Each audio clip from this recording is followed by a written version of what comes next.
आगरा के पहले police commissioner ने लिया चार्ज लेते ही बताई प्राथमिकताएं। दरअसल कमिश्नरी सिस्टम से अपराध पर अंकुश लगाया जा सके, वही पीपल फ्रेंडली पुलिसिंग की व्यवस्था की जाएगी। 4 जनपदों में ये पहले से ही सिस्टम चल रहा है, वहाँ लोगों को राहत मिली है। वही 3 और जिलों में कमिश्नर सिस्टम लागू कर दिया जाएगा। आगरा में पर्यटक विदेशों से भी आते हैं, उनकी सुरक्षा हमारी जिम्मेदारी है। वही पुलिस कमिश्नर प्रीतेंद्र सिंह का कहना था कि हम जनता के साथ फ्रेंडली इको व्यवहार करके उनकी सुरक्षा व्यवस्था का दायित्व निभाएंगे। प्राथमिकताएं हैं वो क्या रहने वाली है सर? देखिए, सबसे इम्पोर्टेंट प्राथमिकता यहाँ के ट्रैफिक के बारे में रहेगी। उसका एक रीज़न है, जिन क्षेत्रों में मेट्रो का विस्तार हो रहा है या अन्य डेवलपमेंटल वर्क हो रहे हैं उनमें जनता को बहुत ज़्यादा असुविधा ना हो। जहाँ पे हमें मेट्रो के ऑफिसर से कोऑर्डिनेट करके उनसे मेट्रो मार्शल्स लेने पड़े तो हम मेट्रो मार्शल्स लें। जहाँ हमें ट्रैफिक में अपनी फोर्स बढ़ाने की आवश्यकता है तो फोर्स बढ़ाई जाएगी, और जहाँ इफ़ेक्टिवली उस फोर्स मल्टीप्लायर के रूप में वॉलंटियर्स आएंगे या हमारे होमगार्ड्स आएंगे, उनको इफ़ेक्टिवली हम यूज़ करें ताकि हमारा डेवलपमेंट वर्क भी स्लो ना हो, उसके साथ साथ आम जनमानस को वहाँ असुविधा ना हो। इसके अलावा जैसे हमारा बड़ा शहर है, यहाँ पे बहुत सारे हमारे कॉलेजेस हैं, स्कूल्स हैं, कोचिंग सेंटर्स हैं, हमारे बच्चे बच्चियाँ वहाँ पे जाते हैं।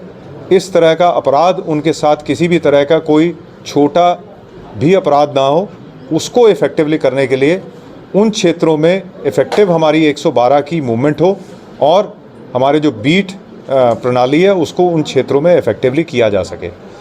हमारा ये शहर बहुत बड़ा टूरिस्ट डेस्टिनेशन भी है, जिसको लेके हमें बहुत सजग रहने की आवश्यकता पड़ती है, और ये इंटरनेशनल टूरिस्ट डेस्टिनेशन है।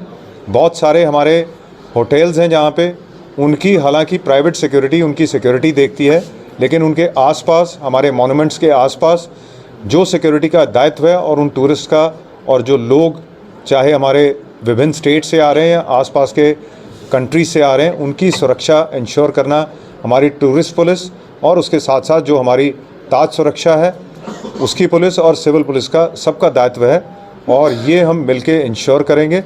और इसके अलावा जो भी इस शहर की अन्य समस्याएं हैं, चाहे वो वेंडिंग को लेकर हों, चाहे वो अवैध बस स्टैंड या अवैध रिक्शा स्टैंड को लेकर है, वो बाकी हमारे जो डिपार्टमेंट्स हैं उनके साथ कोऑर्डिनेट करके एक पर्टिकुलर वेंडिंग जोन उनको देकर या पर्टिकुलर कोई ऑटो स्टैंड उनको देकर उसकी पहले व्यवस्था बनाएंगे। व्यवस्था बना के उनको रीलोकेट करने की कोशिश की जाएगी, जो पहले कुछ क्षेत्रों में किया भी गया होगा, और ताकि हमारा ट्रैफिक और इन जनरल रोड पे हमें डिसिप्लिन दिखे।